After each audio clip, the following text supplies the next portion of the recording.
Hello, Sam here with jbugs.com. With the sound deadening and headliner padding installed in our 1971 Super Beetle project in our last two videos, we can now get to one of the more difficult areas of a VW restoration, the headliner. We're going to install a Unisuede conversion-style headliner, and because it's a cloth material, we'll use fabric spray adhesive instead of the quart can of headliner glue that we would use when installing a vinyl headliner. Cloth headliners cost more than vinyl headliners, but they are easy to install. Along those lines, we'll note that conversion-style headliners are often referred to as easy install or one-piece headliners, and those terms can confuse people. A conversion headliner is easier to install than an OEM-style headliner, but that doesn't mean it's an easy job. And the term one-piece refers to the main roof, above the rear window, and the C-pillars, where the OEM headliner uses 4 pieces to cover the same areas as the one-piece headliner does. The conversion headliner still has 6 pieces of material to install. 2 door pillar pieces, with the door trim windlace attached, the large roof piece, 2 pieces of material for under each quarter window, and 1 piece of material for below the rear window. This is going to be a long video, and it starts with the installation of the door pillar material with the sewn-on windlace. We bend and pry the door grippers back for the windlace using a plastic trim tool, and at the bottom, we'll note the front edge of the pillar where we'll add a scrap piece of foam. We test fit the windlace, then slide it up into place at the door opening from the outside in, with most of the material outside the car. We want to see that the lip of the windlace is in place behind the grippers. They are pried back more as needed, and once the windlace is in place from top to bottom, we pull the material inside of the car and use our trim tool to tuck any loose material in against the door opening. The material is pulled back outside again, and all the metal grippers are tapped down with a mallet to hold the windlace in place. Then we go back over them with a mallet and chisel to make sure the grippers are secured. We take some scraps of foam and glue them over the grippers down the doorposts. Then we spray the door pillar and the back of the material with spray glue. We don't spray the very bottom edge yet, and once the glue is set, we wrap the material from the doorpost into the quarter window opening, and then starting from the top, we work from the door grippers on the car, pulling and stretching the material as needed to the window opening. A trim tool helps to work the material into place at the body, and we continue down into the quarter panel opening. Here, we'll pull the material up a little as needed to make sure that we can get it stuck to the body, closer to the door opening. Then the material is pressed in place at the quarter panel opening, and we continue working down, pulling the material tight as needed, and working the material into the quarter panel. At the bottom, we work the material on top of the base of the door pillar, stretching the wrinkles out as best as we can as we go. We use a razor blade to cut a small X in the material at the seatbelt bolt, and then, since we didn't spray glue here earlier, now that we have the material stretched to fit, we pull it back, coat the surfaces with glue, and once it's tacked up, we work it back down into place. Now we go back and cut small X's for the quarter panel clips with a razor blade. Then we cut the excess material from the opening in the body. Outside the car, we spray the edge of the body and the headliner at the quarter window opening with glue. And while the glue sets, we cut relief cuts in the material, especially at the corners. Then the excess material flaps are cut with a pair of scissors, and the material is folded over and pressed onto the window lip. Resist the urge to just fold the material over and then come back and cut the excess with a razor blade. The cut marks allow water or moisture to get to the metal, which will cause rust. We use a piece of pinch welt, or snap-on trim, to help hold the material in place while the glue cures. We'll use this material extensively at all the window openings later. The opposite side door pillar material is installed in the same manner, and once both door pillar pieces are installed, we cut X's for the upper seatbelt mounts, and we can move on to the next step. We didn't have headliner bows for our car, so we'll start by cutting new replacement bows to length. The headliner bows tuck into the left and right roof rails and suspend the headliner against the roof. We start by laying our headliner on top of the car with the bow pockets up so we can get a general idea of where the bows will sit. Then, inside the car, we stick a bow into the roof rail and mark the bow at the point where the bow sits at the rail on both sides.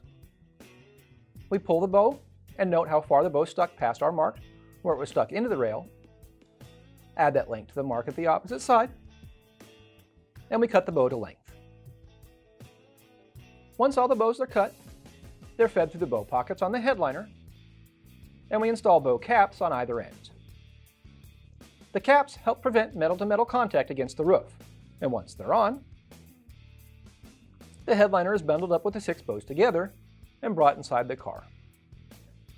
Then inside the car, we align the headliner bows so that it sits straight across the roof. Outside the car at the rear, we use a piece of snap-on trim to hold the material at the top center of the window opening. We pull the headliner top from the rear to the front and use another piece of snap-on trim to hold the headliner at the windshield. Then, inside the car, we align the headliner bows so that they sit straight across the roof. Now is the time to check the front to rear alignment of the headliner. Make sure that the rear flaps will cover the entire C-pillar from the quarter window to the rear window and down to the fender wells and rear firewall. We also make sure to check that the headliner is centered left to right in the car. Then we pull the headliner tight at the windshield opening from the center to the A-pillar and use snap-on trim to hold it for now. Next, we'll get the headliner installed into the top of the door openings. Now is the last time to make sure that the dome light wiring is still in place, so make sure it's still accessible. We tuck the wires in underneath the pad inside the car. Then we use a trim tool to bend the door grippers down. A scrap piece of cardboard is used to help prevent overspray. And inside the car, we spray the grippers. Then we spray the back of the headliner. And when the glue is set, we pull the headliner tight up to the grippers and press it into place. We cut back some of the excess material from about 1 inch in front of the B-pillar and up to about 1 inch before the end of the grippers at the A-pillar. We also leave about 1 inch of material hanging off the roof, and that loose material is tucked into the grippers with a trim tool. Finally, a rubber mallet is used to tap the grippers down into place. The process is the same for both sides, and once they're done, we get to work on the transition from the door opening to the quarter window. The overhanging material at the door is pulled down. We cut it just in front of the B-pillar and below the edge of the grippers. Then we push the material into the grippers a bit, so we know at what point the material will fold over. We want a clean seam from the door to the quarter window, across the B-pillar, above the assist strap mount. So, the material is pulled out, the excess flap is cut off, and we fold the headliner back to the quarter window, and some snap-on trim holds it in place temporarily. The loose flap at the gripper is trimmed, and then tucked into place, and the gripper is tapped down. Outside the car at the quarter window, the snap-on trim is pulled off, so the window lip and the back of the headliner can be sprayed with glue. We spray the glue on the inside of the lip as well, and the headliner is pulled tightly into the window opening, up to the last cross seam of the headliner. A trim tool ensures a good contact. Then outside the car, the material is cut up to the sewn seam, folded and pressed into the window lip, and snap-on trim will hold it while the glue cures. Inside the car, we can admire the progress for a moment before we follow the same steps on the opposite side of the car. Next, we'll work on the front portion of the headliner. For 1968 newer Beetles, the headliner goes into the window opening, whereas in older models it tucks into the roof rail above the windshield. We start by picking out a fold point from the door gripper to the windshield opening, and then we spray on top of the A-pillar, around the area where the visors will mount, and the bottom edge of the body opening up to the rear view mirror mount. The back of the headliner and the window lip are sprayed as well, and while the glue is setting, we trim back the headliner at the corner while we'll fold it from the gripper to the windshield. We test the fit, then spray the back edge of the material there. And once it's ready, we fold it over onto itself and pull the headliner into the windshield opening. We press the headliner in place against the inside lip with the trim tool, then trim it, fold it against the body, and push on some snap-on trim. At the door gripper, we trim the excess material, tuck it in and tap the gripper down with the mallet. Then we follow the same steps on the opposite side of the car. And once the front of the headliner is installed, we cut an X into the headliner for the rearview mirror. The rearview mirror inserts at an angle and then twists down into place. Next, we'll cut the headliner for the visor clips, noting the keyhole shapes. The clips set into the hole vertically and then pivot down to the horizontal position where a screw holds each one in place. Next, we'll mock up the visors themselves, noting that there's a left and a right side to correspond with the offset of the rearview mirror. The large hole for the visor pivot is cut open, and then we feel around for the screw holes and cut the headliner there as well. The visors are installed, and once they are, they can be twisted out on the mount so that they line up with the visor clips. It is much easier to get the visors and clips in now while the mounting positions are still fresh in your mind. Feeling around for them later might be difficult. With the front complete, we'll move to the back of the headliner at the rear window opening, and after pulling the headliner tightly to the rear and to the sides, we spray the lip on the body and the back of the headliner. Then the center of the headliner is pulled tightly through the rear window opening and pressed against the body at the inside edge. Inside the car, we'll work on one side of the headliner from the rear window to the quarter window and spray glue at both window openings on the inside, the outside, and onto the back of the headliner. We press the headliner into place into both openings, working from the top down, pulling the headliner tight down the C-pillar. Once most of the material is in place at the rear window, we move to the quarter window and trim the front flap so that it runs straight up and down the body. We spray glue into the quarter panel opening, the bottom edge of the rear window flap, and onto the back of the headliner. The headliner is pressed into place at the rear window edge, and then we move forward and press it down into place at the quarter panel. Here we'll install the rear seat backrest stop into the quarter panel after stretching the material into place. Finding the hole later can be hard. Now, we'll relief cut the headliner at the quarter window opening, cut the excess material, then press and fold it over the body before installing some snap-on trim. The material at this half of the rear window gets installed the same way. Then, inside the car, the headliner material is pulled back, and spray glue is applied at the top of the fender, up the edge of the firewall, and at the back of the material.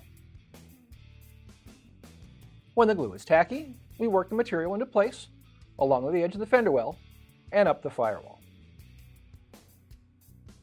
The excess material is trimmed at the fender, along with the extra material at the rear window, and we follow the same procedure on the opposite side, following the same steps to finish up the installation of the main portion of the headliner. Whew, we're almost done. We move to the quarter window next and mock up the piece of material under the opening. The material could just be glued over the top of the doorpost, which is what Volkswagen did originally. With cloth headliners though, we'll usually wrap the material over itself for a cleaner look.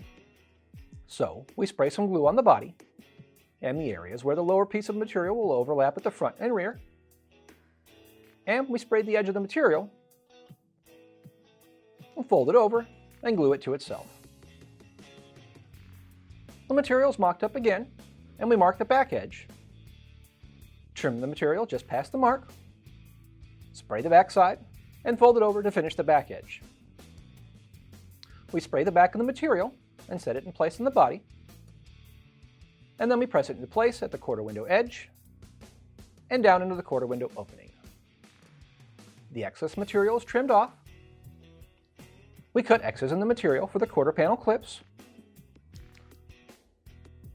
Then We spray glue to the outside lower edge of the quarter window opening. The material is folded over and pressed down to the body. And snap-on trim will hold the material in place while the glue dries.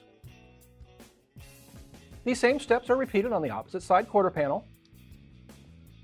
And finally, the last piece of the headliner is the material below the rear window. We'll install this just like we did the lower quarter panel pieces. We start by mocking up the piece to see where we'll wrap the edges. Then we spray the lip at the window opening and the edges of the material. We fold the edges over. We spray the back of the material. And when the glue is ready, we lay it in place below the rear window. We make sure the edges are set evenly at either side. Then we smooth out the material and press it into place at the inner window lip with a trim tool. Pulling the material back from the top edge ensures that we get the material pushed down to the body. We could leave the material at the bottom edge as it sits and just carpet over it later, but we'll cover one more step that you might choose to take. We pull the material and foam up from the rear luggage shelf up to the body seam and then press the material into the seam. This will give us a trim mark for later. We start trimming the rear piece at the top edge of the material, fold it onto the window lip, and press on some snap-on trim. Then we'll go down to the bottom edge and trim back the foam and the material just below our seam. We'll tuck the pad and material into the seam on the luggage tray, clean up the edges, and we're done with the headliner installation. Well, almost. We'll install the assist straps by marking the holes in the B-pillar.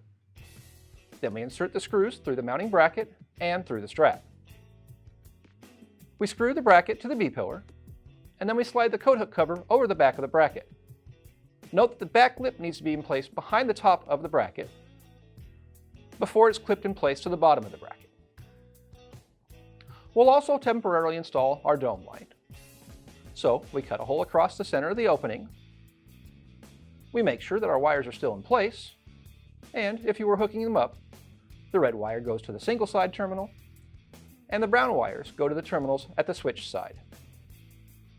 We test fit the light and cut the material as needed so we can snap the light into place. And with that, we're done with the headliner installation. We'll go back and clean up the overspray from the body with some adhesive remover, and we'll go back and clean up the glue spots on the interior material after the glue is cured for a few days. Make sure to spot check your material and your paint to make sure that the remover won't damage them. We hope you've enjoyed this video. Installing a headliner isn't an easy job, but it's something that just about anyone that's handy and has some patience can manage. Thanks for watching. Make sure to click the like button below. Hit subscribe if you haven't already, and when you need interior parts or any other accessories for your vintage VW, head over to jbugs.com.